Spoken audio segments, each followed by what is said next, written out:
Okay, here we are scouting on Ty's property. We're having a great time. Lord's giving us a good day out here today. This corn edge and this swamp on the other side is all no hunting, and it's a sanctuary. And so this edge is very attractive to me. And I told him right from the truck that I wanted to check this out because knowing the behavior patterns of pressure deer, actually pattern. Behavior of the pressure deer pattern doesn't belong in my vocabulary, but we were looking for a main crossing and we found one right here. So go ahead, Ty, and show them that. And we noticed that after we came up into here that we were walking down this edge, and first of all we spotted, and then we spotted this other track somewhere right in here. This track right there, get a good shot of that. Okay, and there's two sets that came on that run down this edge and they cut into the corn. And when we come in here with the wind blowing that way, we were making noise.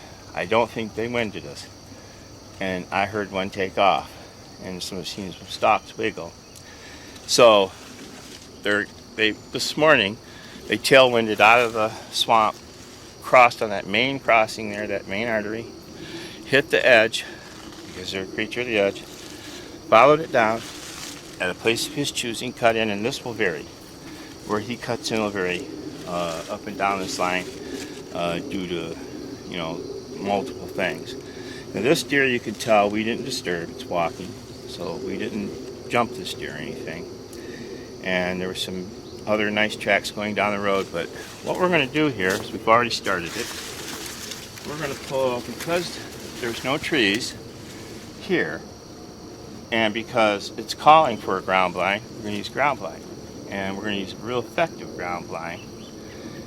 Learned about this corn blind kind of by accident, but it's my own design, and I've used it, and it works great. Here's the main crossing. And what we've done, if you take a shot down here, is we broke the corn stalks down.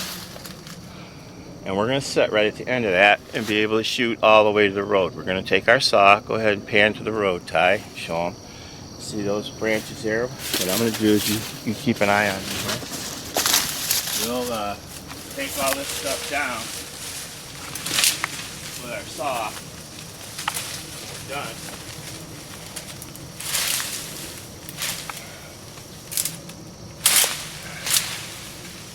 But we have to hunt and adjust our tactics. There's no good tree, don't want to get skylit. And what we're going to do here, we'll cut that off. I just wanted to make a point to shoot all the way through the road. He comes walking down the road, we can stop him with a grunt, something. But we packed that lane there.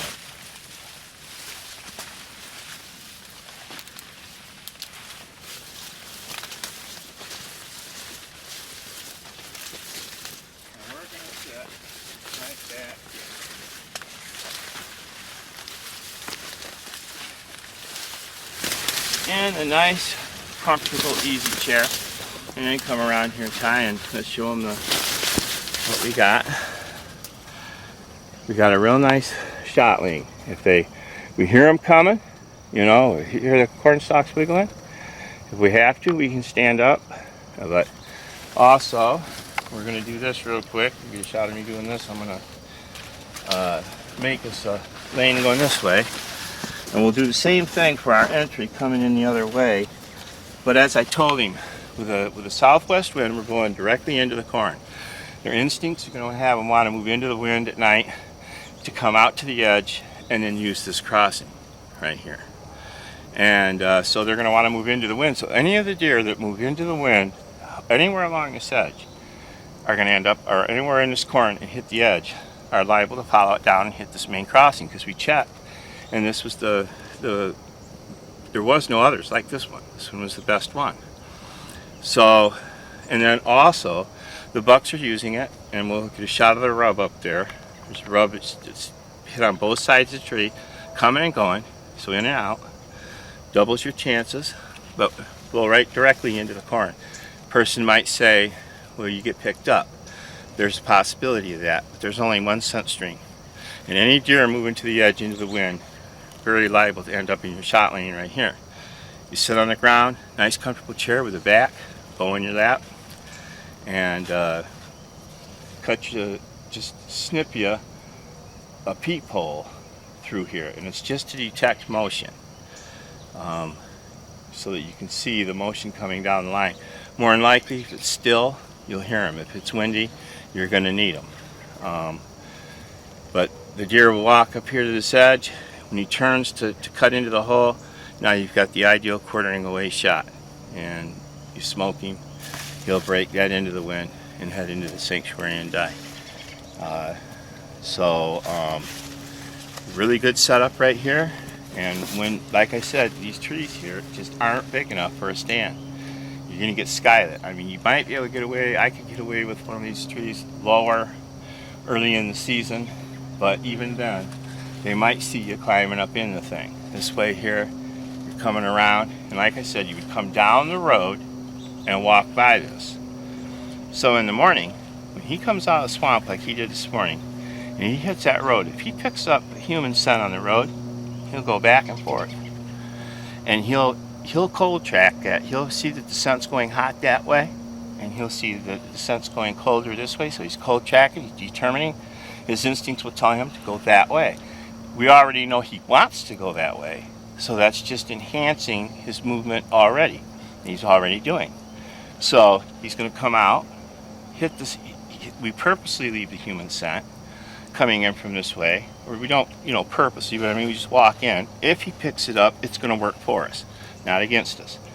Come down here, cut in, come straight up in here, you sit down. Morning or night, wonderful spot on the ground. Real easy to get to. Don't have to hunt 35 feet.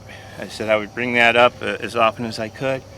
It actually works better with the rows, because they do like to travel with the rows, but they'll go either way.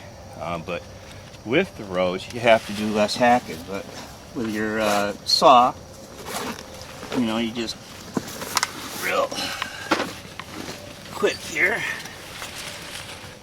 You just kind of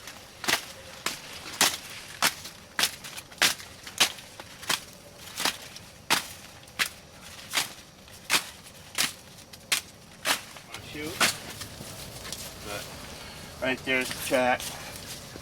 Fresh this morning right there.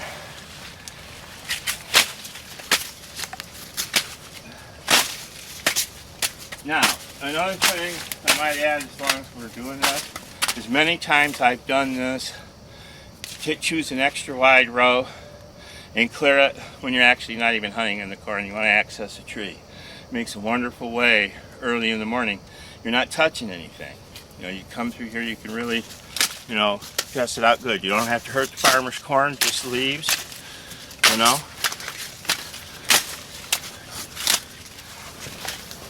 Okay, so right here is our sitting spot. So what we're going to do here to amplify that is to give us a bend them over very carefully. Not like that.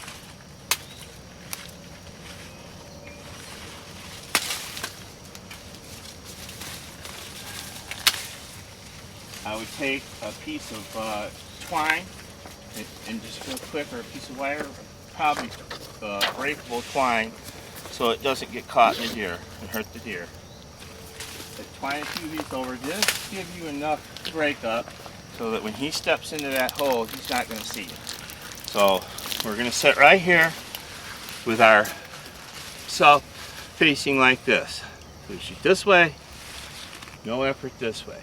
If we happen to get a shot that way, which I wouldn't even, to try to stand up and turn on him would probably be a mistake, because he might go to the edge and come down anyway. So I probably wouldn't try to shoot that way, unless he came in, stood in the row 15 yards from me and was looking the other way, and I might attempt it, But let's take one more shot down here through there, and we'll cut a hole and be able to go all the way to the road. And this blind, other than hacking us an entry trail, is done. And the way we do that, like I said, we come down the road, We come in and we zigzag the stalks. Break a stalk here, break a stalk there, to where we can step over. We don't leave a straight line trail where it's going to catch the eye. Like this is going to catch the eye. And people driving down the road may even see it.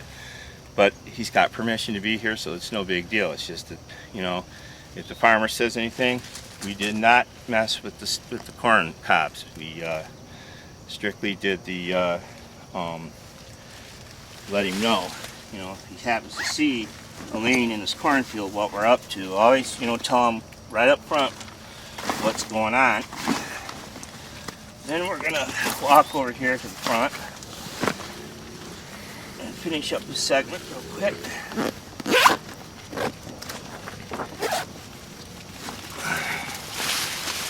We don't want to mess up our corn stalk. And now we have one deadly ground blind that is deadly not because we put it here just because there's a cornfield here, but because those tracks are here.